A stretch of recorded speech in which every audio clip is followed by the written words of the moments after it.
C'est parce que le quotidien, en fait, c'est pas l'idée d'adhérer à l'extraordinaire artificiel des réseaux sociaux, mais c'est quoi mon extraordinaire à moi au quotidien?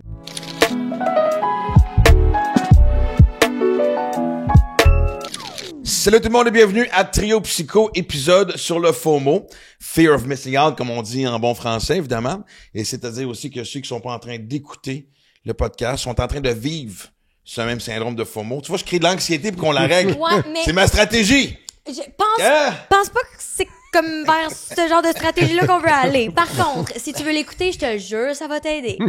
Et voilà, bien récupéré. Écoute, je pense que je sais pas à quel point c'est même nouveau. Je pense que ça a toujours existé, mais évidemment, ça a été amplifié avec les réseaux sociaux. Exactement. Ouais. On a passé, évidemment, tous les deux, on a répondu à ton questionnaire. Allez répondre au questionnaire. Il est En vraiment général, intéressant. exactement, mais lui, je l'ai bien aimé, lui. Très confrontant. Moi, je l'ai trouvé tellement intéressant que je me suis dit que j'allais le passer. Ah, pour vrai? On veut tout savoir. Donne-nous l'info. Mais je veux dire, c'est quand même assez facile de dire que c'est quelque chose qui présentement qui aujourd'hui est plus présent que jamais, là. Oui, ça a été renforcé évidemment par les réseaux sociaux, mais c'est de l'anxiété en fait. C'est vraiment la peur de manquer quelque chose. C'est exactement ça la définition. Et c'est aussi cette idée de craindre que les autres vivent des expériences plus enrichissantes que soi. D'accord? Donc, ce qui fait que au fond, il y a un effet plus addictif, qui est celui de, en même temps, je souffre de voir combien je manque quelque chose, mais je peux pas m'empêcher de continuer à regarder les réseaux sociaux pour cette curiosité de mais que vivent les autres. Mais c'est parce qu'avant, t'aurais entendu parler de peut-être un party quelque part de tes chums qui, tu sais, ce serait pas rendu à toi. L'invitation, ce serait pas rendu à toi. Maintenant, tu le vois physiquement. Et comme tu dis, ça crée cette addiction-là de fouiller encore plus. Donc, ouais. Et ça crée vraiment le sentiment de dépendance. C'est ça le paradoxe, quoi. C'est qu'il y a, en fait, il y a une souffrance d'observer ce qu'on manque et une incapacité à s'empêcher de continuer à regarder. Puis est-ce que le fait, justement, d'avoir l'anxiété, de dire, mon Dieu, je suis pas là, mes amis m'aiment plus, c'est un message qu'on m'envoie, forcément, il y a un lien entre ça puis sa confiance personnelle. Aussi, si t'es bien dans ta peau, si ça va bien, c'est jamais le fun, tu sais, quand tous tes chums sont là, sauf toi, on est d'accord, mais je veux dire... Attends, mais moi, je pense qu'il y a une nuance à faire, justement, là, parce que, étant quelqu'un qui a grandi avec les réseaux sociaux, je comprends ce syndrome-là full parce que quand j'étais adolescente, la période la plus comme cruciale pour te développer, je le voyais en 4K, là, des fois, cette division-là entre moi puis d'autres groupes ou, tu sais, comme cette séparation-là. Mais pour autant, effectivement, je pense que c'est une anxiété parce qu'à partir du moment où tu commences à te connaître comme du monde, reconnaître tes patterns, reconnaître où ton anxiété s'assoit, tu sais, ben, ça peut se régler. Ouais. Oui, ça peut se régler tout à fait. Tout peut se régler, tout le monde, OK? Mais c'est important ce que tu dis par rapport à l'adolescence parce que l'adolescence, c'est par définition la période de la vie où on a vraiment envie de faire partie donc d'un groupe, donc d'être dans un groupe d'appartenance. Donc c'est encore plus renforcé que quand on est adulte où par définition il y a peut-être un rapport un peu différent aux amitiés. À l'adolescence, on veut à la fois, on est dans le paradoxe de vouloir s'individualiser, mais s'assurer qu'on fait quand même partie d'un groupe. Donc le phénomène pousse là aussi, est-ce que je manque quelque chose? Est-ce que je fais bien partie de ce groupe? Comment ça se fait que j'ai pas été invité? Pourquoi les autres vivent ça? Et c'est tout ça à l'adolescence. Comment ça, moi, est-ce que je suis pas assez telle affaire pour être à cet endroit-là au même moment que les autres? Oui, ça renforce. C'est la multitude aussi des choses. Tout ce qui pouvait paraître un peu singulier avant, maintenant, c'est x10 parce que, tu sais, en dedans de 30 secondes, tu as le temps de scroller et de visiter, de passer à travers plein d'événements, plein d'amis, plein de statuts d'amis, plein de ci, plein de... Tu sais, ça bombarde constamment. Oui, puis je pense aussi qu'il y a cette ouverture sur le monde qu'on n'avait pas auparavant, que nous, en tout cas notre génération, avait moins, que toi, par exemple, qui dès la tendre enfance, l'adolescence, pouvait voir aussi à l'autre bout du monde ce que les gens vivent de si excitant, Donc, ça, encore une fois, ça renforce le syndrome finalement, c'est-à-dire un ensemble de symptômes. C'est ça un syndrome. Le FOMO, c'est vraiment cette idée d'une anxiété qui peut être une anxiété sociale. Donc, je manque des opportunités sur le plan social. Il y a cette idée de dépendance. Et donc là, on est plus dans le trouble addictif, au fond. Et avoir besoin d'appartenir, ou peut-être même avoir besoin de sentir comme... Attends, non. Je vais te laisser continuer mais en fait, ce trouble addictif, c'est vraiment... Il y a une décharge sur le plan hormonal. Donc, il y a quelque chose qui est renforcé négativement. C'est-à-dire, plus je regarde, plus je vais avoir envie de regarder et plus les périodes où je vais regarder les réseaux sociaux vont être longues, etc., etc. C'est ça vraiment l'idée de dépendance. Mais il y a le fear of missing out, puis aussi cette espèce de... Parce qu'on dans le podcast, où on a parlé d'être excessif, il y a aussi ce... Je veux tout faire. Je veux participer à tout. Je veux être partout. En fait, je sais pas si c'est je veux participer à tout plutôt que je ne veux rien manquer. Ouais. Oh wow, j'aime ça. Belle nuance. Parce qu'il y a quelque chose de l'ordre de pas sans moi. Mm-hmm. Si ça se vit sans moi, ben je suis en train de... Ma vie n'a plus de sens. Mais oui. Mais non, mais pour de vrai, c'est vrai. Ouais, ben oui. Ouais. Parce qu'on a tendance à surenchérir évidemment dans nos têtes de... Absolument. Au lieu de dire, bon, j'étais pas là, je l'ai manqué, je m'en prendrai la prochaine fois. Mon Dieu, qu'est-ce qu'ils pensent? Ils ont-tu parlé de moi? S'est-tu passé quelque chose? Est-ce que quelque chose qu'on me dit pas? C'est très facile de partir vite et surtout très loin dans sa tête. Oui. Il y a une autre dimension, en fait, qui vient avec le FOMO, c'est la procrastination.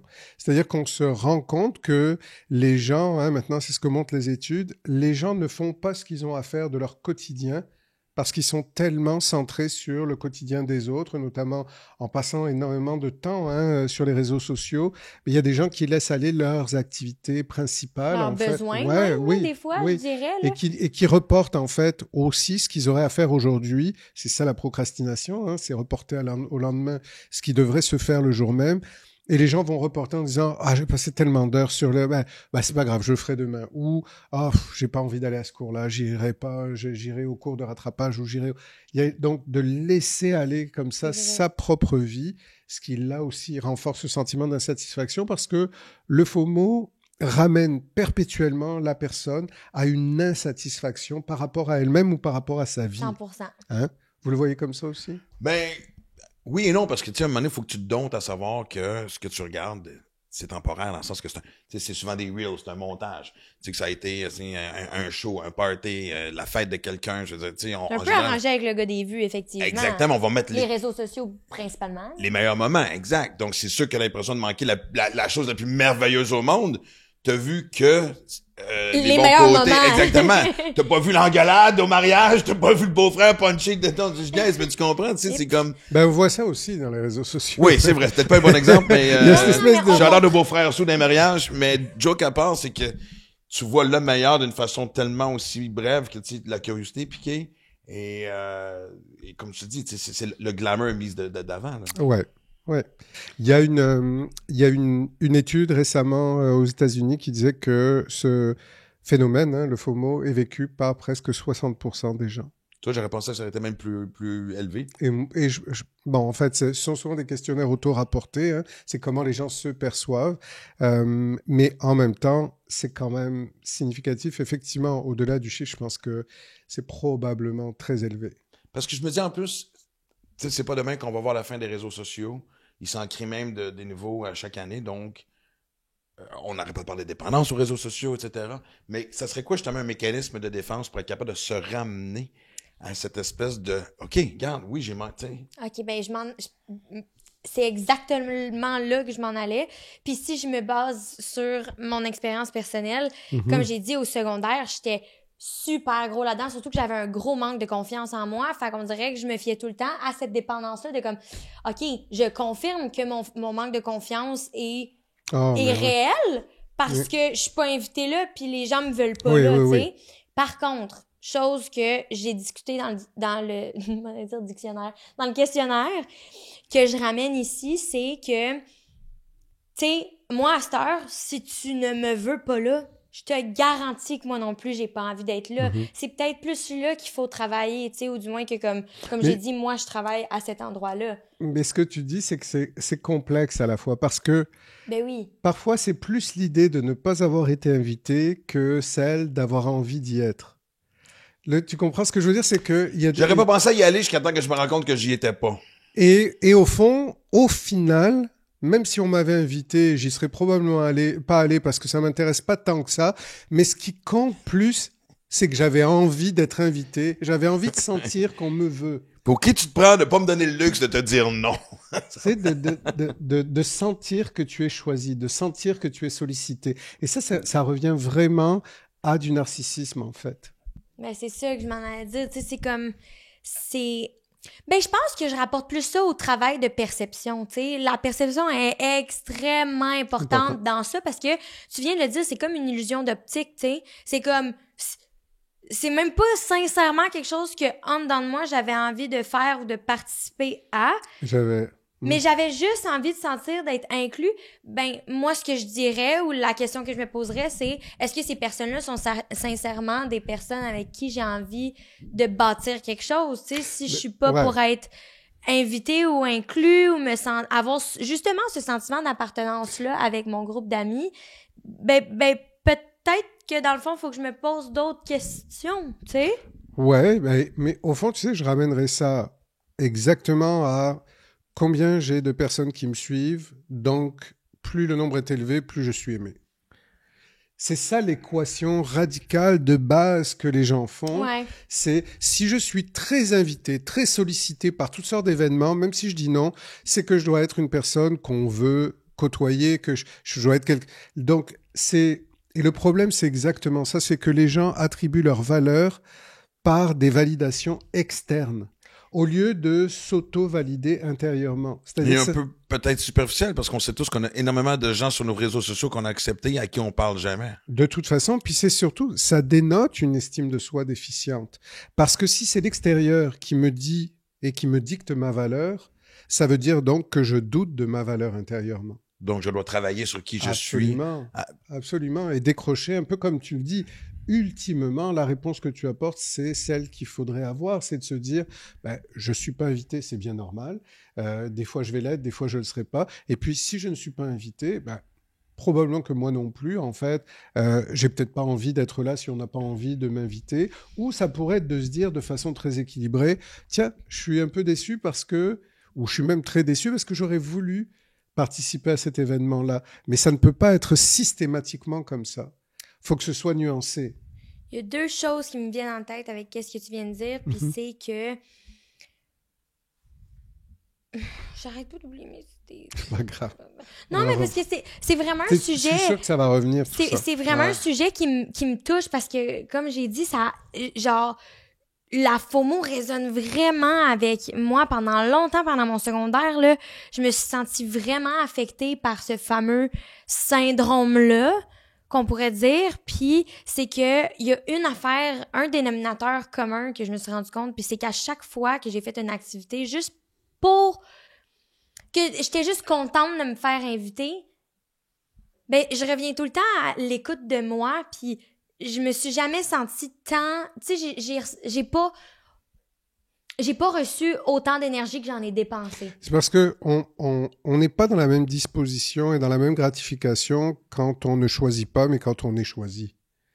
C'est pas la même chose. Pourquoi ça te fait sourire? Parce que je trouve ça fort.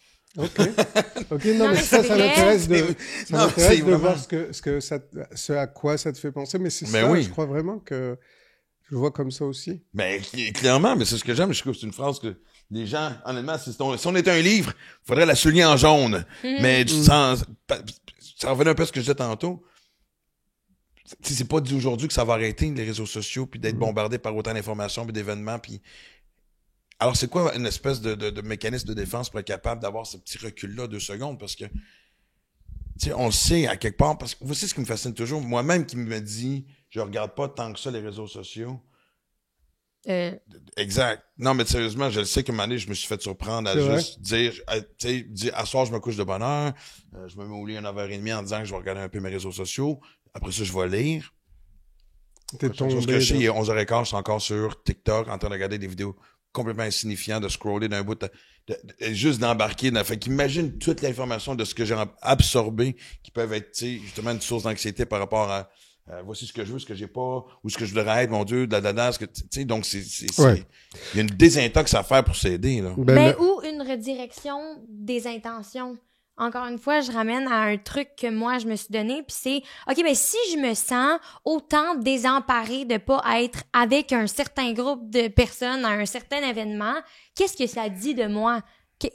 Comment ça se fait que je suis autant inconfortable à être seule? Parce que maintenant, à cette heure, mon speech, c'est... Puis mais tu vois, ça me fait penser à un truc. Ce que tu dis, c'est que ne pas être invité par toutes sortes de gens, ne pas être sollicité, ça ne veut pas dire être rejeté. Non, c'est ça. Mais c'est interprété comme ça par les gens. Je suis pas choisi. Pourquoi on choisit pas? Et il y a un sentiment de rejet qui est là, où ils se disent. La dimension que t'amènes, oui. Alors qu'au fond, l'idée c'est, j'ai pas été invité parce que la vie tourne pas autour de moi non plus, on n'a pas pensé à moi, ou c'était pas pertinent. Ça n'a juste pas rapport, sont entre meilleurs amis, puis moi je viens d'arriver dans le groupe, c'est correct qu'ils veulent être ensemble. Et ça serait plutôt l'idée de, tiens, j'aime ce qu'ils vivent, j'aime le fait qu'ils se soient retrouvés pour telle activité, je vais en organiser une moi aussi. Sans eux! Non, c'est pas ça. Oh. Des fois, je suis désespérée. Non, mais j'aime le truc de... Non, mais à travers ce que tu viens de dire, de justement, tu sais, s'il y a quelque chose qui t'inspire, on en parle dans le questionnaire. Moi, des fois, je regarde des Noëls. Noël, pour moi, c'est précieux. C'est un temps de l'année que j'aime. Il y a des Noëls qui sont meilleurs que d'autres, selon la disponibilité, peu importe, tu sais. D'être inspiré et de l'amener dans ta vie, c'est une chose. Bien sûr. Bien sûr. Parce que la différence est grande dans le genre, mais OK, moi aussi, un peu comme Liv vient de dire, je préfère ça. Et pas sans être obligé de te dire, je veux être eux en ce moment, là. Puis on parlait dans un autre épisode de choix, tu sais, exercer ses choix, mais c'est celui-là d'exercer aussi ses choix. C'est, je suis inspiré de ce que vivent certaines personnes, je vais le créer dans ma propre vie. Et là, il y a ce sentiment de contrôle aussi, une bonne action pour sa propre santé mentale. Moi, je pense que la réponse au FOMO, c'est le JOMO. Bon, ça y est, ça part. All right! Nouvelle expression. C'est donc, au lieu du fear of missing out, ouais, je dirais the joy of missing out. J'aime ça. La joie de ne pas vivre quelque chose. Au lieu de le vivre comme une perte, de se dire, je peux choisir de ne pas vivre ça. Ça peut me rendre heureux aussi de ne pas, notamment, être tout le temps sur les réseaux sociaux, d'essayer d'évaluer ma vie en fonction de celle des autres. Donc, moi, je crois qu'il y a vraiment quelque chose à cultiver qui va dans le sens de la joie de manquer, c'est je choisis une détox. Je choisis de limiter mon heure et je me surveille. Si, par exemple, je suis resté tant de temps puis que je m'étais promis d'arrêter, j'arrête. C'est là le temps d'arrêter. Donc, il y a d'ailleurs, les thérapeutes aussi le proposent un peu dans ce sens-là, hein, c'est d'avoir régulièrement des périodes où consciemment on limite le temps d'exposition.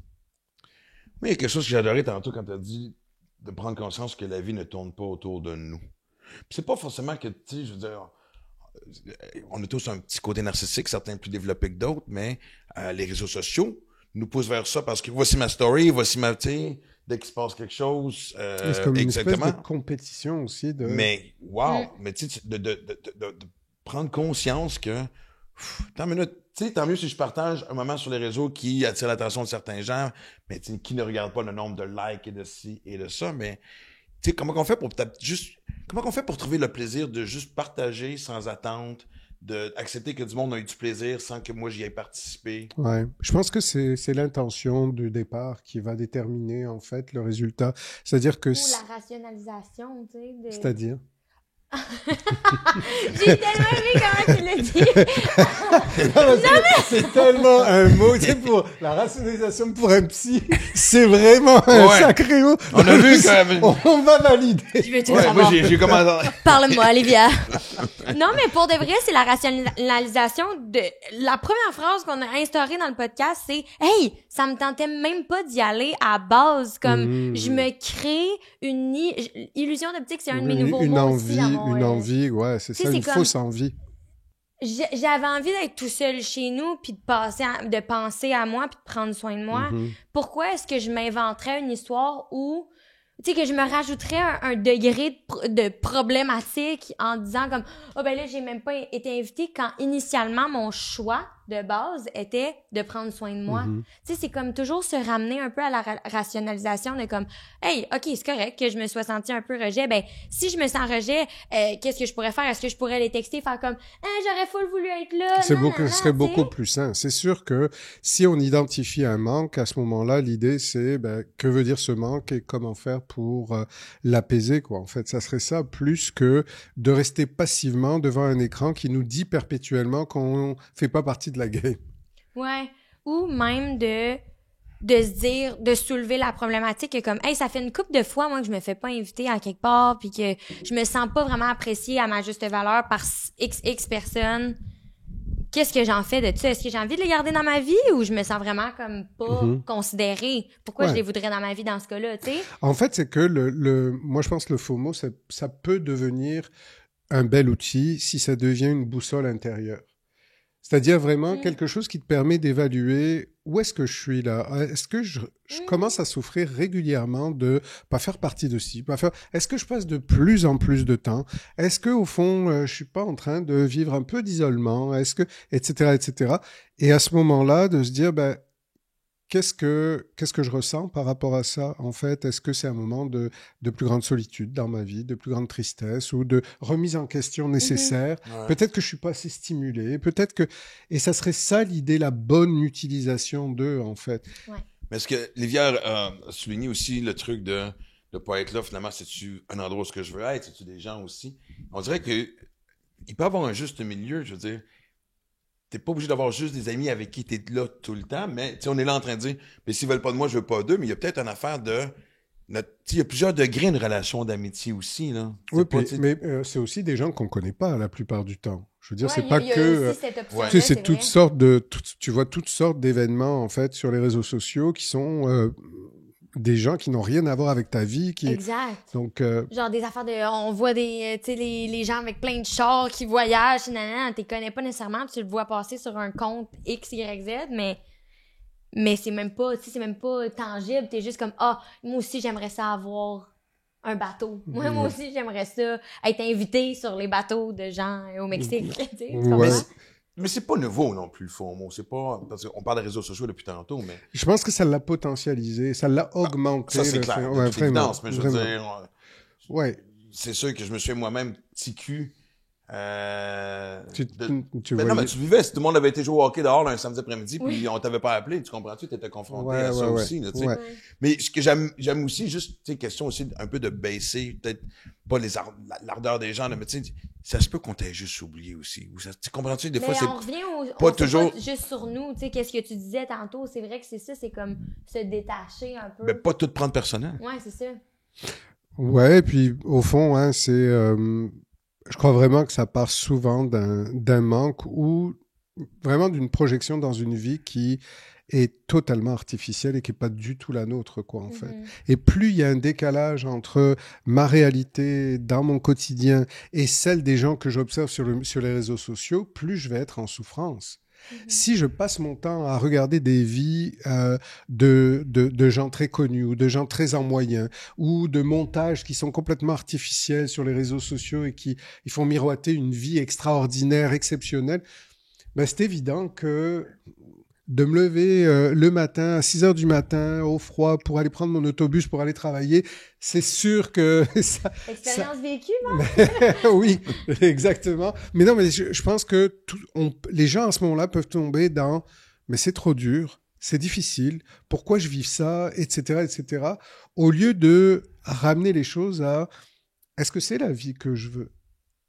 Quelle est la vie que je veux? Bien sûr. Qu'est-ce que je peux faire pour sortir justement de cette superficialité, pour revenir à quelque chose de réaliste, mais aussi de réalisable? Mais je pense que c'est peut-être aussi une belle occasion de faire l'inventaire de ta vie. Tu sais, parce que je pense qu'à travers l'envie de ce que tu vois, à travers justement le FOMO dont on parle depuis tantôt, tu négliges aussi les belles choses qui t'arrivent, les belles choses que tu vis, les belles choses qui sont à proximité de... Et puis, comment gérer, en fait, ce qui n'est pas extraordinaire?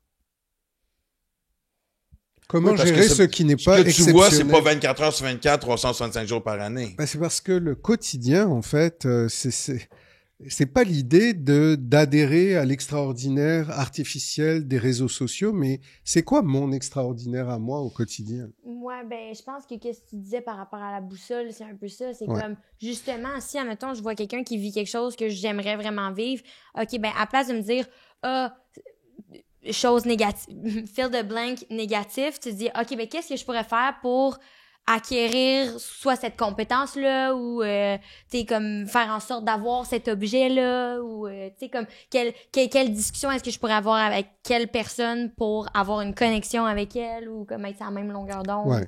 C'est ça, la boussole. De toute façon, oui, ça va dans le sens, la boussole de aussi, quelle est mon aptitude à la gratitude, quelle est mon aptitude à la bienveillance vis-à-vis de moi-même, à l'autocompassion, hein, on en parlait.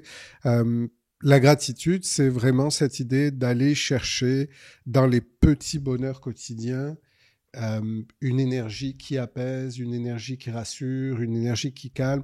Et personne ne vit rien de positif dans sa vie au quotidien tout le temps. Mais je suis pas sûr qu'on a développé la bonne aptitude à justement se centrer plus sur ce qu'on a plutôt que sur ce qu'on manque. Mais toujours, c'est un défi de vie, tu sais, je veux dire.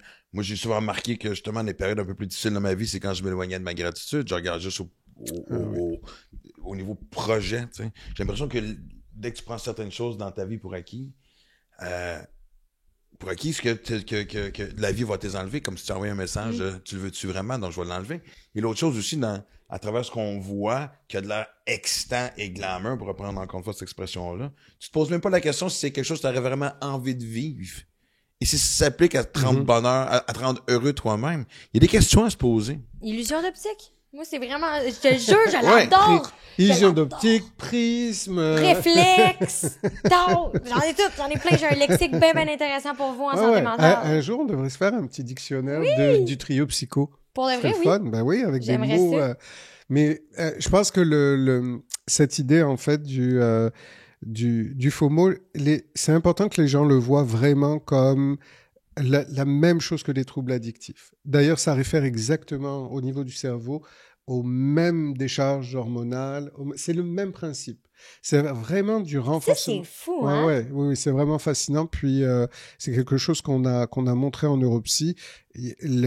Que les gens se disent que si tout à coup ils ont du mal à décrocher et que ça vient avec un sentiment avec une tristesse ou avec une perte ou avec et que des heures plus tard ils se disent bon sang, je viens de passer des heures, j'ai perdu mon temps au final, il vient ensuite la culpabilité, hein. C'est exactement le même principe que les troubles addictifs et ça réfère au même contenu.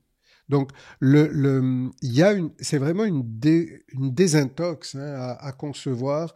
Il faut absolument envisager des jeunes vraiment, hein, c'est-à-dire j'ai des périodes conscientes où je me déprogramme. Parce que, c'est-à-dire donc en limitant les plages horaires et en le faisant, c'est ce que proposent aussi les thérapeutes qui travaillent en addiction par rapport aux réseaux sociaux, c'est vraiment cette idée de décroissance progressive. Je vais pas arrêter tout d'un coup. Faut le voir comme la cigarette, comme l'alcool, comme la drogue. Je vais arrêter progressivement.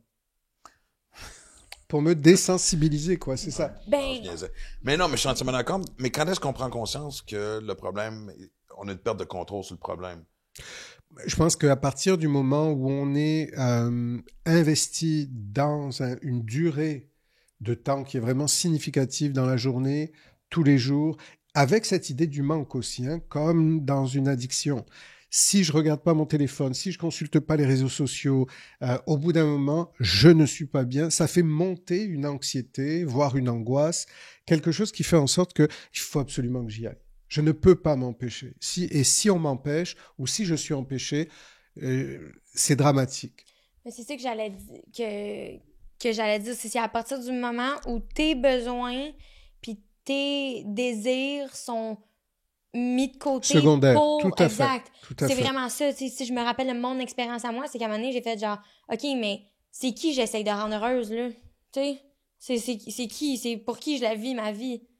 Oh, puis c'est ça. Mais en fait, on devient accro à une hyperstimulation.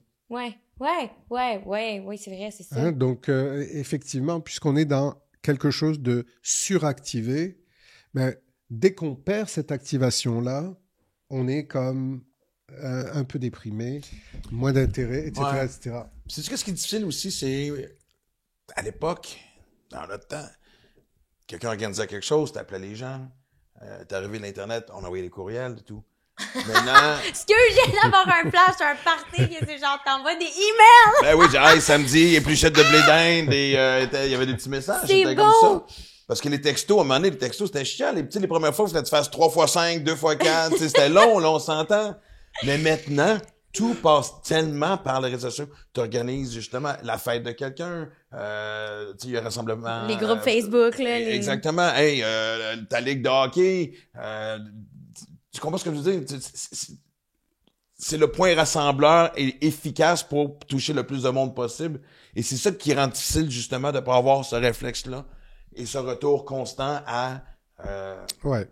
Je pense que le mouvement, en fait, qui est amorcé par rapport à ça, c'est vraiment le contre-courant, c'est-à-dire au lieu de rester sur les réseaux sociaux puis de regarder la vie des autres, etc., les gens se disent, ben, ils essaient de se regrouper, en fait, en disant, ben, on a tous cette même attitude de laisser de côté nos téléphones, de ne pas les consulter, et on se rencontre pour essayer de revenir au groupe, à la connexion entre chacun d'entre nous. Il y a des gens qui essaient de se mobiliser maintenant pour vivre davantage des rencontres sociales et laisser aller les contacts, justement, comme tu le disais, où on ne s'invite pas par les téléphones. On essaie de s'appeler, on passe chez l'autre, on laisse un petit message dans sa boîte aux lettres. Des gens qui essaient de revenir à des attitudes. Un petit peu de retour aux sources, là. Un peu plus de contrôle, en fait, parce que c'est ça. Hein. Idéalement, hein, pour les gens qui nous écoutent, le FOMO, c'est une perte de contrôle. Et en psycho, hein, on traque toujours tout ce qui est excessif pour essayer de le ramener à quelque chose de plus balancé, de plus équilibré. Donc, ce comportement excessif sur les réseaux sociaux, bien l'idée, c'est de ramener plus de contrôle et de limiter certains comportements excessifs. Rien n'est interdit. C'est comme l'alcool, rien n'est interdit, mais dans un certain équilibre plutôt que dans un excès qui est en perte de contrôle totale. Et ce qui est enivrant, c'est que, tu sais, je le répète, c'est pas demain qu'on va être témoin de la fin des réseaux sociaux. Je veux dire, donc, tu sais, je suis content de voir ce retour aux sources, comme on disait, des fois, d'appeler.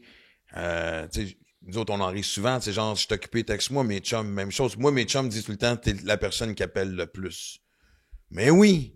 Parce que moi, ça fait partie de j'ai besoin d'entendre. Je trouve que c'est une de la meilleure façon de percevoir aussi. Il y a rien que je trouve ça plus niaiseux que des fois quand je m'ostine avec quelqu'un sur texto. C'est vrai que tu parce que fais j'ai ça. pas mis le bon emoji. Je veux dire, c'est des choses qu'on voit de nos jours aussi. Récemment, justement, ce matin, on voulait m'organiser une rencontre. Préfères-tu en personne ou en vidéoconférence? Vidéoconférence devrait être vraiment, en cas vraiment le dernier recours, pas un réflexe de dire on va rester chez nous en sweatpants.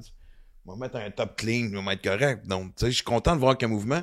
Je me demande à quel point que, ça va faire des petits puis ça va se développer. Ben, moi, je te dirais que, c'est sûr que qui se ressemble, ça semble, dans le sens où dans mon groupe, on n'est pas,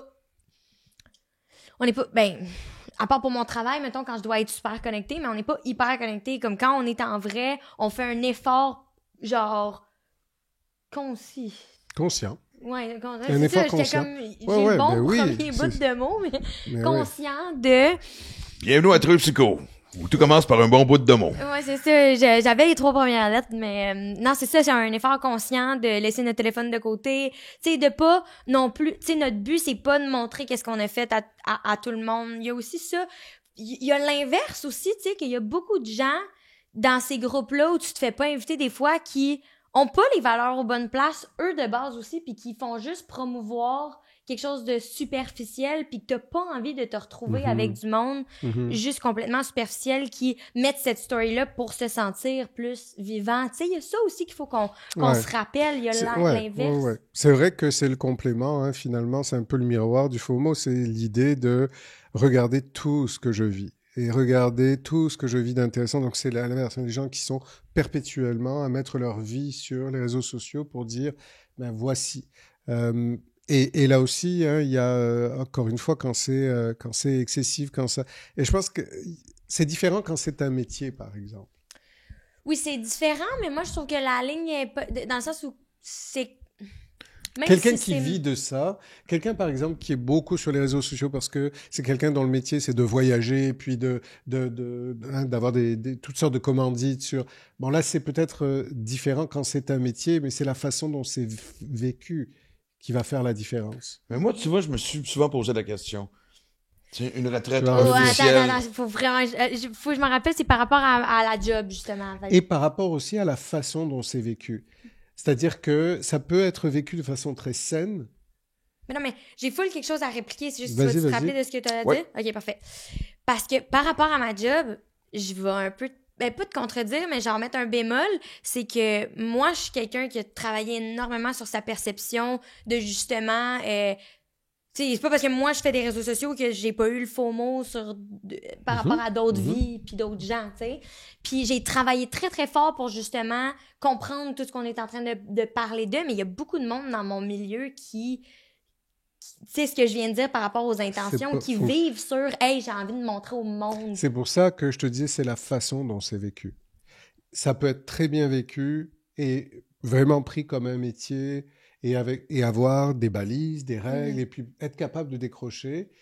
Et il y a des gens qui, justement, vont justifier d'avoir à vivre ça, à être beaucoup sur les réseaux parce que c'est leur métier, parce qu'ils sont créateurs de contenu. C'est pour ça que l'idée, c'est vraiment de partir de l'intention, en fait. Et est-ce que j'essaie de combler quelque chose ou est-ce que j'arrive à avoir cet équilibre, à pouvoir décrocher, etc. Puis à pouvoir inspirer, peut-être même. Tout à fait, bien sûr. Mais tu voulais... Ben, en fait, c'est drôle parce que je me suis déjà posé la question, comme je disais, une retraite officielle où les tournées sont finies, je voyage, peu importe. Est-ce que je serais capable de décrocher et pas partager? Parce qu'il y a aussi, à travers ce qu'on fait, et je dis vraiment sans prétention, quand je partage des stories de triathlon ou de course, je sais que ça a inspiré quand même des gens. Je me le fais souvent dire aussi. Mais honnêtement, parce que c'est souvent aussi étourdissant, je me suis toujours dit, à un moment donné, si un jour je me décroche parce que j'ai rien à promouvoir comme tel, parce que tout ce que je fais concerne ma vie personnelle, que s'il y a un party, que s'il y a quelque chose, voici mon numéro de téléphone, ça fonctionne encore, je serais curieux de savoir à quel point que je finirais par être. Matt, il pète tout le décor. En fait, je pense qu'on est témoin du FOMO de Matt, parce que depuis tantôt... il fait juste passer. Il voulait juste qu'on le remarque, parce que il veut s'exprimer sur quelque chose. Ça fait 20 épisodes qu'on tourne ensemble, je me suis jamais enfargé dans un fil en plein tournage. C'est comme ça que je vais attirer leur attention et tout. Donc, mais il y a une dualité de, je sais qu'il y a des gens qui vont promouvoir certaines choses parce que je sais que il y a quelque chose qui inspire les gens ou qui fait du bien aux gens. Je m'inclus là-dedans. Souvent, c'est aussi regarder ce que je vis. Hey, regardez-moi. Il y a beaucoup de regardez-moi. On s'entend là-dessus. C'est de doser. Ouais. C'est aussi la régularité. Tu sais, moi, une chose que je me suis promis, puis des fois, Matt peut en être témoin. Des fois, je me dis, il me semble que ça fait quelque temps que j'ai pas, quand je dis quelque temps, 2, 3, 4 jours, que j'ai pas publié quelque chose sur les réseaux sociaux. Mais je suis content de pas avoir le réflexe de dire, je vais pas me forcer une story ou une anecdote juste parce que elle arrivera quand elle arrivera. Non, c'est vrai que c'est vraiment important, par exemple, de faire la part des choses, puis que ce soit ton métier ou pas, tu sais, c'est d'autant prioriser la connexion à la vraie, tu sais, au moment présent que à ce qu'on voit sur les réseaux sociaux, puis c'est, encore une fois, on revient à l'intention, c'est toujours porter attention à notre intention, tu sais. Est-ce que je fais ça pour moi ou est-ce que je fais ça pour les autres? Oui, vraiment. Et puis, les études vont exactement dans le sens de montrer ce que tu dis là. J'ai relevé en fait une autre étude en 2013 qui est une des études pionnières sur le FOMO justement, qui disait que les individus qui ont une faible satisfaction de leurs besoins psychologiques de base, autonomie, compétences, lien social, sont plus vulnérables au FOMO. C'est ce que montre l'étude. Donc, des gens qui ont du mal à se satisfaire dans leurs propres besoins psychologiques de base vont être plus à même, vont plus à risque de consulter beaucoup les réseaux sociaux pour essayer de compenser ce qu'ils n'arrivent pas à se créer en eux-mêmes. Tu crées quasiment une vie imaginaire à travers ce qu'ils voient. Ou de compenser, en fait, un manque. Oui, c'est ça. Mais la conséquence, c'est que, finalement, ils s'alimentent. Ou l'isolation, en fait. Un isolement social, autre critère. Ils s'alimentent beaucoup plus de la vie des autres que de la leur, parce que la leur est trop insatisfaisante. Mm-hmm. Donc, ce qu'on pourrait dire aux gens, puis justement, voici un miroir, un index en fait, un index de bonheur, de valorisation, qui peut te servir à dire, ouf, OK, attends une minute, là, tout ce qu'on dit depuis tantôt, je me reconnais là-dedans. Mm-hmm. Alors, commençons la désintoxication, tu sais. Par exemple, l'idée, c'est exactement ça, de se dire, on revient sur l'idée de Livia, l'intention, quel est mon rapport aux réseaux sociaux, pourquoi j'y vais, et puis vraiment de se sonder intérieurement, hein. C'est vrai que je me sens un peu seul, c'est vrai que j'ai l'impression que ma vie est triste, pas tellement stimulante, incomplète, etc. Et puis d'essayer en fait de contrebalancer, de faire ce qu'on appelle la restructuration cognitive en se disant voici ce que je pense de négatif de moi, si je voulais que ça devienne positif, qu'est-ce que je me dirais? Je me dirais peut-être la vie des autres n'est pas si extraordinaire, ce qui est important c'est surtout que la mienne le devienne. Qu'est-ce que je retiens de cette vie-là que j'ai envie d'incorporer? Oui, c'est-à-dire de trouver des sources d'inspiration en fait. Et c'est un peu aussi ce que je souhaite aux gens qui nous écoutent, au fond, c'est de se sentir inspiré pour aller modifier chez eux des pensées qui sont négatifs, des comportements qui les mettent à défaut. Et c'est ça l'utilisation des réseaux sociaux la plus belle, au fond. Si ça devient une source d'inspiration, alors à ce moment-là, on est au bon endroit. Ça m'évoque, ça fait comme 30 minutes que je pense aux jeunes, tu sais, puis parce que comme j'ai dit, moi, ça a été vraiment comme une grosse étape, là, comme le FOMO quand j'étais plus jeune, puis si je peux peut-être apporter des conseils ou peut-être juste ça, là, comme vérifier où est-ce que vous êtes rendu par rapport à ça, tu sais. C'est correct aussi. Moi, il y a plein de gens que j'ai arrêté de suivre parce que j'étais comme, OK, ça me fait juste sentir inconfortable au final, tu sais. C'est correct. De faire ton ménage Ça, c'est vraiment important. C'est vraiment important. Faire ton ménage, autant en vrai que en réseaux sociaux, tu sais. Regarde c'est qui tu suis, regarde c'est qui te rend confortable, c'est qui te rend inconfortable. Après ça, même chose en vrai, tu sais. Dans tes amis, c'est qui que tu sens une réelle connexion, puis c'est qui que tu vis cette connexion-là juste pour être cool ou juste pour être ci, ça, qui est pas vraiment un besoin interne, tu sais. Mais pour apporter un complément sur ce que tu dis, parce que c'est là la complexité, c'est que c'est difficile de faire ça, même si c'est vraiment la chose à faire, hein, de faire le ménage, puis de sélectionner qui je suis, qui je ne suis plus, etc. C'est vraiment sain de le faire. Sauf que c'est tellement difficile pour des gens qui, au départ, ont le sentiment de manquer quelque chose.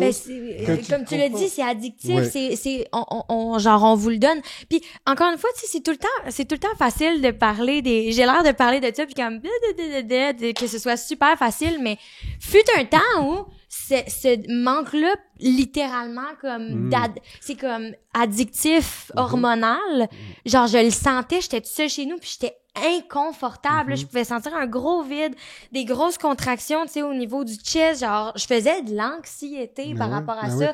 Je me sens, ça confirmait, ça validait le manque de confiance c'est ça que j'ai dit tantôt, le manque de confiance que moi j'avais à l'intérieur de moi. Je sais que c'est comme facile à dire pour moi maintenant, mais je vous jure que je comprends ça, puis c'est justement en pratiquant mes réflexes de faire comme hey, c'est ma vie, c'est comme toujours ramener à moi mes besoins, mes intentions. Ouais, le FOMO, c'est vraiment ça, hein, pour les gens, c'est l'élément d'anxiété dont tu parles et c'est l'élément de dépendance. C'est vraiment la définition stricte du FOMO. Mais je suis contente. Aussi, ce qui est particulier, parce que moi, il y a pas longtemps, justement, je regardais, j'avais comme 3200 amis, je parle pas d'abonnés, là, je parle sur ma page personnelle. Là, ouais. 3200, je vais essayer de ramener ça en bas de 1000, c'est ridicule, tu sais. Oui, il y a des gens de showbiz. En bas de 1000, c'est déjà... C'est déjà... Non, mais 1000, c'est fou, hein? Il y a un côté business là-dedans. En bas de 1000, ça fait un gros parti. Et en flashant des gens, être obligé d'avoir eu cette discussion-là, j'ai-tu fait quelque chose de pas correct? Pourquoi tu m'as flashé? Et de répondre, je sais pas si t'as vu, mais la dernière fois qu'on s'est parlé, c'est comme en 2018. Je pense qu'on a rendu ailleurs dans nos vies, mais je l'ai eu, cette discussion-là. La séparation Internet est quand même assez difficile à faire. C'est full un bon point. C'est full un bon point. Puis l'autre affaire que je trouve difficile aussi, c'est, justement, encore une fois, hier, évidemment, de scroller à travers mes réseaux sociaux parce qu'on parle du bonheur des gens. Ce qui me rendait fou, c'est le nombre de pages que je ne suis pas, de propositions de produits à acheter qui me rendraient heureux, à laquelle j'étais bombardé avant de trouver même un ami, quelqu'un que je connais. Je vais passer à travers 15, 20, 25 statuts et finalement, bon, là, quelqu'un que je connais qui me partage ce qu'il a fait aujourd'hui. C'est ça qui s'en vient ici, qui contribue justement, non seulement au FOMO, mais genre, mon Dieu, je serais jamais assez pour me rendre heureux, j'ai besoin de tout ça. T'sais. Ah, mais moi, j'aimerais vraiment ça qu'on continue sur la culpabilité, parce que c'est vrai que c'est une réalité, ça avec justement, il y a un autre degré de difficulté quand t'arrives à passer à l'étape de faire le ménage de tes réseaux sociaux, puis blabla. Il y a une culpabilité qui s'installe. De quel ordre de qui je garde ou qu'est-ce que je vais créer comme peine chez les autres? Ce qu'il vient de dire, justement, moi aussi, ça m'est déjà arrivé des discussions où la personne est comme, ben là, comment ça se fait que tu m'as flushé? Puis même affaire qu'il vient de dire, c'est comme, ben, on est rendu ailleurs, puis tu sais, j'ai pas vraiment besoin de justifier c'est qui que je veux dans ma vie ou pas, tu sais, c'est comme, c'est mon ressenti. Moi, je n'ai jamais ce problème, en fait. Je n'ai jamais eu ce problème. Parce que, au fond, étant donné que ma page Facebook est accessible à tout le monde et que ça n'est que du professionnel, je ne suis pratiquement personne et je suis surtout suivi. Mais pour moi, le seul critère, c'est si les personnes sont respectueuses. Si elles le sont pas, à ce moment-là, je les sors de mon réseau. Et puis, sur le plan personnel... Ouais, c'est ce que j'allais dire. Comment tu gères ça? Sur le plan personnel, en fait, j'ai une page perso avec très, très, très peu de personnes qui sont directement ma famille, mon entourage immédiat, mes amis très, très proches. Et c'est des valeurs sûres, c'est des gens que je garde et que je garderai longtemps. Donc, j'ai pas à faire ce tri parce que j'utilise les réseaux sociaux strictement pour cet aspect de santé mentale, professionnelle, etc. Et j'utilise aussi uniquement les réseaux sociaux pour joindre des gens, puisque je connais des gens ailleurs dans le monde, hein, évidemment, pour la distance, pour compenser la distance. Et encore que je vais faire des appels, je vais utiliser FaceTime, etc. Mais je suis quelqu'un qui appelle. Moi, je suis de cette génération encore où j'aime parler aux gens, j'aime entendre la voix. C'est pour ça que nous, on s'appelle. Oui, nous, on s'appelle. Non, mais veux pas. Tu sais, comme en 2010, là, mettons, quand ça a vraiment commencé à être cool, là, les réseaux sociaux. Mais fut un temps où on ajoutait tout le monde. Là, c'est pas pour rien qu'on s'est ramassé avec des 3000 amis. 5000, ajout. Mais ouais. C'est comme, les critères ont tellement changé, mais c'est vrai que comme si on revient à ta proposition, beaucoup moins d'anxiété, beaucoup moins de choses à gérer, beaucoup moins d'énergie. Fait que, tu sais, il y a ça aussi que je trouve comme intéressant que tu nous partages ta réalité parce que c'est ça, au final, ben, pas le but de l'exercice parce que ça dépend de qu'est-ce que tu veux dans la vie, mais de se ramener un peu à l'essentiel et non la surconsommation. Voilà. Puis, qu'est-ce qui convient aux personnes? Moi, j'ai trouvé une formule qui me convient, mais chacun peut trouver la sienne. Mais je trouve que c'est quand même intéressant d'avoir pour moi, c'est important. Je ne sais pas si pour d'autres, ça l'est. Moi, je fais beaucoup la distinction entre le personnel et le professionnel et vraiment, je segmente les deux. Mais c'est important de faire ça, mais c'est difficile de faire ça. En fait, ça m'aide à garder cette espèce de compas ou de boussole, là, où est telle personne, pourquoi elle est dans ma vie, etc. Et je trouve que parfois, malheureusement, le mélange est tellement... Mais ça revenait à ce que je disais, moi, j'essaye de le faire. C'est vrai? Ben, parce que, comme j'ai dit, je veux dire, c'est 3000 personnes que des fois je vais suivre parce que je me dis, ils sont dans le domaine, ils sont dans le milieu, mais on n'a pas cet échange-là, puis on a nos pages professionnelles pour le faire, tu sais. Si vraiment tu veux... Tu sais, j'aimerais ça retourner, mais à chaque jour, des fois, j'essaie de flusher 4-5 personnes, pas méchamment. On se parle pas. Mais c'est de la surconsommation. C'est ça, mais puis Darby, excuse-moi, juste pour finir, puis de te dire, et là, je vois la culpabilité de nous dire, si la personne s'aperçoit que je l'ai flushé, d'avoir cette discussion-là du pourquoi. Mais parce que... Mais c'est ça, mais ça peut être aussi une belle opportunité de clarifier les choses, de redéfinir le rapport, c'est ça. Exactement là, puis c'est comme... Ben, en fait, c'est bon aussi. Tu sais, des fois, on a le réflexe d'éviter beaucoup. Justement, ce genre, on veut pas vivre cette interaction-là, fait qu'on va continuer à la suivre, cette personne-là, mais on se rappelle comme plus que c'est comme normal d'avoir des interactions. Tu sais, on est tellement habitué à divide and conquer que comme on n'est plus habitué à négocier, à à aller dans les vrais faits. Hey, moi, personnellement, tu m'apportes pas d'énergie, puis je suis vraiment basée sur le fait que les personnes qui sont dans ma vie puis que je garde, c'est qu'ils me donnent autant d'énergie que je leur en donne. Tu sais, il y a comme... Tout à fait. Et puis, tu vois, ça me fait penser à un truc, c'est que je me dis, ça dépend aussi de ce qu'on consulte. Parce que je crois qu'il y a vraiment une grosse différence entre consulter des vies artificielles de gens qui vivent perpétuellement sur les réseaux sociaux des choses extraordinaires et consulter le trio psycho. Parce que moi, je m'inquiéterais pas de quelqu'un qui... C'est un vrai exemple. C'est pas juste une plug. Non, pas juste une plug. Non, je le dis sincèrement, j'aurais pu prendre un autre podcast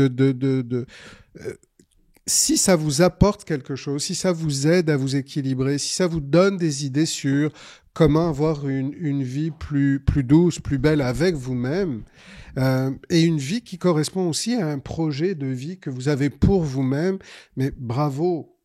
Donc l'idée, c'est au contraire d'éviter de se faire mal et de se faire souffrir en se rappelant sans cesse qu'on n'est pas dans la bonne vie.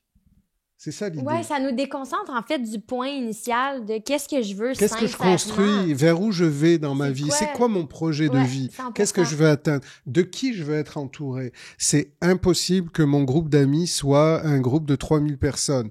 À l'âge adulte... J'avais aucune épluchette de blé d'Inde de toutes les histoires des épluchettes de blé d'Inde. Ou toutes les amis. 3500 personnes. Ça en fait du blé d'Inde. À l'adolescence, on a un groupe social un peu plus grand. À l'âge adulte, on a un groupe social plus réduit. On a quelques amis. On n'a pas 300 amis. C'est impossible.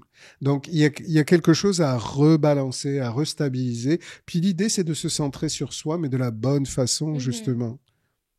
Fait que, un truc qui est important, tu sais, j'arrête pas de dire, là, comme je pense à d'autres moi qui vit ce sentiment-là, ben, un peu comme ce que tu viens de dire, juste pour wrap up, c'est quand tu vis cette émotion-là, fais juste t'asseoir dedans 2 secondes, faire comme, OK, qu'est-ce que j'en retire de ça, tu sais? Est-ce que c'est vraiment un sentiment que, hey, je devrais changer quelque chose dans ma vie parce que je veux vraiment quelque chose que cette personne-là, tu sais, met de l'avant?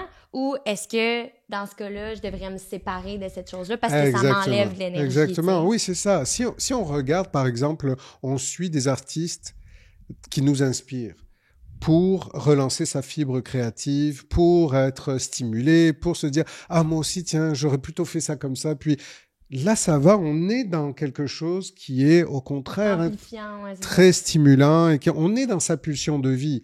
La pulsion de mort, c'est « Ah, pourquoi pas moi? Ah, ma vie est si inintéressante. » C'est se rappeler sans cesse ça. Là, on est dans une pulsion qui est plutôt une pulsion de déprime, d'anxiété, une pulsion de mort, finalement. Ben, moi, je pense que, tu sais, de ce qu'on parle depuis tantôt, puis les gens qui nous écoutent, voici exactement le bel exercice à faire. T'sais. Maintenant, la prochaine fois que tu regardes tes réseaux sociaux, voici comment ça te confronte, prends-en des notes, fais ton inventaire de bonheur. Moi, je pense à travers ça aussi, puis après ça, prends des décisions qui suivent. Moi, ça m'inspire, justement, moi, assumer ces discussions-là de pourquoi tu m'as flushé. Parce que j'ai pensé à moi. C'est quoi à me sentir coupable? Parce que j'ai pensé à moi. Pas que je t'aime pas, je te connais pas, on se parle pas. Parce que je fais de la détox, justement. En fait, ça serait peut-être pas de même, parce que... En fait, oui, c'est ça. Ben, excuse-moi, je suis en détox. En détox numérique. Mais l'idée, c'est que, au fond, le critère, ça devrait être assez simple. Si je regarde les réseaux sociaux et que quand j'ai fini, je me sens avec un plus, inspiré, stimulé, heureux, on est au bon endroit. Si je termine après des heures et que je vis un manque, une souffrance, une peine, une culpabilité, là, on n'est pas au bon endroit. Ouais. C'est deux critères très simples, finalement. Comment vous vous sentez quand vous avez terminé de regarder les réseaux sociaux, quoi, au fond? Non, puis, tu sais, il y a quelque chose que, tantôt, tu m'avais allumé, puis on est parti ailleurs, mais je me suis senti hyper concerné, c'est... Tu sais, regarde, on va arrêter de tourner dans quelques instants. Mon cellulaire est là. Je vais me lever, puis je vais aller directement voir. Si tu manques un appel, y a-tu un message, c'est-tu si urgent que ça peut-tu attendre, tu sais? Mais c'est ça la question, c'est intéressant. Est-ce que tu sens un peu le sentiment d'urgence si tu y vas pas? Oui. Et encore une fois, je pense qu'on est rendu aussi dans un air de réflexe à cette fameuse chose. Conditionné, mais ça s'appelle un réflexe conditionné. C'est exactement vraiment ça. Mais c'est pour ça que c'est ça, c'est Ben, vas-y, pardon. Non, mais sûrement qu'on va aller dans la même lignée, là, mais c'est comme...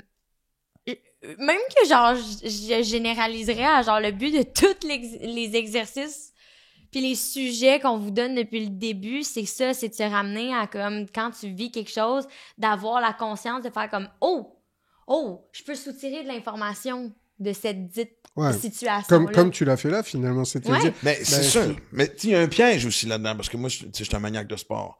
Avant ça, je m'ennuie de mes déjeuners avec le journal, puis je tournais les pages. Mais tu peux encore le faire. Il y a presque plus de quotidiens publiés qui existent. Puis donc, le soir, quand je veux avoir mes nouvelles du sport avant de m'endormir, tu regardes. Mais je finalement... regarde sur mon cellulaire qui m'amène à ci, qui m'amène à ça, qui m'amène à... Tu comprends-tu? Je veux dire, honnêtement, nos vies se passent là-dessus maintenant. Mais aujourd'hui, ça me confronte beaucoup à essayer de faire un choix conscient de distanciation de mon cell. Mais si je vous posais la question, aujourd'hui, si vous y pensez bien et que vous vous dites, OK, jusqu'à demain, je regarde pas mon téléphone, qu'est-ce que vous avez le sentiment de manquer de si fondamental? Moi, j'embarquerais dans l'exercice. J'entends fondamental, hein, c'est-à-dire de vraiment de très important. Ben, je sais par contre, en toute honnêteté, que... Matt veut vraiment on va m'adresser le faux mot de Matthew. Là, ça fait 2 fois. Matt, viens d'ici. Pogne-toi un micro. Là, je vois, là, sur le tapis, on va te flatter en même temps. Comme Aurore. Aurore est pas là. Vous avez un petit grattage de bedaine, là. Come on. Oh my God. Non, mais attends, mais c'est drôle que tu dis ça parce que ça revient à l'attention. La réponse à cette exacte question-là, c'est l'attention. C'est comme... C'est ou peut-être pas nécessairement l'attention, mais le fait de se sentir vivant, genre, tu sais, comme les nouvelles du sport, mais c'est parce qu'il y a envie de savoir, il y a comme un besoin de savoir. Non, mais c'est correct d'avoir, non, je veux dire, n'importe quelle personne qui s'intéresse au sport voudrait voir les résultats. Mais je crois que le problème, c'est plus le sentiment de ne pas pouvoir attendre. Mm-hmm. Il faut que ça se fasse immédiatement quand l'idée me vient en tête, plutôt que par exemple de dire mais là, est-ce que je suis dans autre chose? Est-ce que je suis par exemple avec des gens que j'aime bien? Peut-être que je vais privilégier ce moment-là. Je l'aurai toujours mon téléphone. C'est la capacité de différer en fonction de la réalité du moment. C'est ça aussi l'idée, quoi. Oui, non, moi mais j'ai un fourré parce que j'arrête pas de me dire justement parce que moi je me dis une fois qu'on va arrêter l'épisode, j'ai envie de faire l'exercice. Mais oui. Parce que je me dis, j'ai 2 appels quand même, que je sais, il y a des appels que je dois faire. Okay. Parce qu'il était déjà avant qu'on commence à tourner, que je peux régler. Puis après ça, je dépose mon sel. Mais là, tout de suite, j'entends Liv puis Matt qui vont nous dire, hey, contact, c'est une mission, mais je pense que c'est une mission qui est vraiment intéressante, honnêtement. Mais bon, puis l'idée, c'est jamais de se faire violence, hein, mais c'est d'expérimenter. Si je choisis une petite détox de 3 minutes ou de 1 heure ou de voir ce que ça me fait vivre. Ce serait ça plus Je peux t'attendre une demi-heure, faire d'autres choses en attendant, puis après ça va être là quand même. Mais moi, honnêtement, avec mon expérience, c'est vraiment ça, c'est que tu manques jamais vraiment rien de fondamental. Au pire, si genre t'as vraiment envie de l'attention de quelqu'un, il va juste plus vouloir de ton attention après, tu sais, dans le sens mais tu sais, moi, je me pose souvent cette question, hein, en fait, quand je vois les gens en voiture, sur leur téléphone, à regarder, je me dis souvent, quand je vois les jeunes qui sont au resto, ils se parlent pas, ils regardent leur téléphone. Ouais. J'ai vu ça récemment, une table, il y avait, pour un anniversaire, il y avait 15 jeunes filles qui devaient être entre 12 et 16 ans. Elles étaient toutes sur leur téléphone. Et à un moment donné, et à un moment donné, j'en ai vu une prendre son téléphone, dire à ses amis, photo. Elles se sont toutes mises à sourire au même moment. Et quand la photo s'est arrêtée, leur visage est tombé. Elles ont arrêté de sourire, elles ont regardé leur téléphone. Aucune connexion entre Aucune conscience d'où je suis présentement, est-ce que je suis en train de vivre. Tout à fait. Et je me dis, mais qu'est-ce qui est si fondamental, quoi? Pourquoi? Mais je pense que c'est une étape qui est comme, tu sais, dans n'importe quel problème, il faut que tu passes dedans pour soutirer des informations. Parce que moi aussi, il y a fut un temps, comme je l'ai dit, nous, c'était notre... Ça, je l'ai déjà vécu, des parties où tout le monde est sur leur ciel, puis là, c'est comme, la photo est là. Et c'est parce que moi, comme psy, hein, ce qui m'appelle, c'est pas que le jugement de ce que les gens sont en train de faire. Quand je me dis qu'est-ce qui est si important, c'est l'idée de ne pas réaliser que elles sont en train de nourrir leur anxiété. Même si on se dit j'ai très envie de regarder mon téléphone, si je le regarde, ça me fait du bien. Ce principe-là en psychologie, c'est du renforcement négatif parce que la prochaine fois que je vais ressentir ça, je vais devoir à nouveau regarder mon téléphone. Alors que l'idée, ça serait pour ne pas ressentir cet élan, cette compulsion à regarder mon téléphone, il faut que j'apprenne à vivre avec l'inconfort momentané de ne pas regarder. C'est ça la réponse à l'addiction. Ben, moi, j'adore ça parce qu'en plus, je reviens sur l'exemple que tu dis. Moi, que ce soit ma mère m'en parle souvent des fois. C'est vrai que quand des fois je vais la visiter, j'entends ma mère me dire, ça serait peut-être le fun, tu baisses son cellulaire 2 secondes. Ah oui, mais c'est business. Et je me rends compte que c'est business, mais c'est pas urgent. C'est vrai que c'est business, mais c'est vraiment urgent. Et puis, c'est une façon aussi de ne pas être en lien. C'est une façon subtile de ne pas se rendre compte à quel point on fait passer le message aux autres de « je veux rien savoir de toi ». Mon téléphone, Alors, c'est peut-être pas ça. Le manque de civisme maintenant généralisé par rapport à ça, inconscient, ça s'est développé parce que je reviens à ta fête des 12 ou 15 personnes ensemble à chacun et on dit, tu sais, quand on parle du FOMO, si t'as pas été au party de ces 15 personnes-là, t'as vu des photos de « Ah! » Et ce que tu manques, c'est le reste du temps où que t'as des gens autour qui se parlent même pas. Ben, c'est exactement ce que je disais tantôt par rapport à... On doit aussi regarder l'inverse de la médaille. Des fois, t'as envie d'être invité, mais c'est ce genre d'expérience-là que t'aurais. Absolument, absolument. C'est parce que c'est une rencontre sociale qui a tout sauf d'être social. Parce que l'aspect social, c'est la connexion. Ouais. Donc, si je suis sur mon téléphone pendant que vous êtes là, c'est pas une rencontre sociale. Je suis juste, mon physique est présent, mais je ne suis pas disponible. Donc, moi, c'est ce que je souhaite aux gens, c'est de renforcer la connexion sociale quand ils sont avec des gens, regarder les gens, poser vos téléphones, discuter, échanger. Et si vous vous retrouvez seul avec des heures à passer sur les réseaux sociaux, d'essayer de se regarder aller puis de ralentir le rythme, quoi. Ouais. C'est toujours la meilleure façon de lutter contre l'anxiété. C'est comme moi, il y a des gens que je connais puis je me rends compte que ça devrait être fait plus souvent, des parties où quand tu rentres, tu laisses ton sel, pas parce que c'est des parties de débauche, là. C'est juste, non. Tout le monde laisse... Il précise. Oui, non, mais ça serait, je précise, de genre, on dépose notre sel. C'est parti, il joue à Catan, genre, c'est pas, c'est plus la même affaire. Il joue à quoi? À Catan. C'est quoi Catan? C'est un jeu de société à la... Catalan, non, c'est pas Catan. Catan. Non, Catalan, c'est une langue. Exactement. C'est dans le sud de la France. Non, mais c'est, ouais. Ouais, mais c'est pas Catan, c'est Catan? Ça serait fucking weird aussi qu'on finisse un podcast sur le FOMO en cherchant un nom de jeu de société. À Catan, peut-être. Non, mais joke à part, mais Ah non, il y a plein de choses que je reviens sur l'essentiel que je trouve ça le fun. Oui, parce qu'on doit quand les gens nous rappellent de dire, hey, à soir, on jase autour de la table, tout le monde laisse leur sel dans leur poche ou ailleurs. Puis, honnêtement, c'est une, tu sais... Oui, les repas de famille, etc. Beaucoup de parents qui consultent disent que les jeunes viennent à table et puis ils veulent partir vite parce qu'ils veulent regarder leur téléphone. Il y a vraiment une habitude à créer. Mais c'est ça que je m'en ai dit, ça revient tout le temps à soi. Conseil que je rappelle encore une fois, c'est toujours revenir à son intérieur à soi. Comment que je me sens, qu'est-ce que je veux vraiment, c'est quoi mes intentions, puis de travailler sur ça parce que c'est la connexion réelle, il n'y a rien comme tel. Là. En fait, c'est qu'on ne pourra jamais être connecté avec les autres sans être d'abord connecté avec soi-même. Et voilà! C'est ça que j'aime de Marc. Oui. Toujours la phrase qui nous amène, évidemment. Mais non, j'espère que l'épisode d'aujourd'hui vous a quand même fait des petits pop-up dans votre tête. Moi-même, ici, sur ma chaise à vous écouter. Fait comme, OK, non, il y a des choses à travailler. Non, mais c'est vrai que, il y a quelque chose à revisiter sur ma consommation des réseaux sociaux. Tout à fait. Ce que ça m'apporte, à ce nettoyage-là, etc. Allez aussi, on vous invite à, si vous l'avez pas déjà fait, à répondre au questionnaire en lien avec l'épisode. Oui, ce questionnaire-là, c'est vrai, aussi, il est bon. pour voir justement dans quelle catégorie vous vous situez. Et donc, écoutez, jusqu'à la prochaine. Et en attendant, bon Jomo. Ouais. Bon Jomo. Bon Jomo! Exact. Et là, écoute, viens-t'en, Matthew, qu'on te gratte la bedaine. On se voit bientôt. Bye tout le monde. Bye.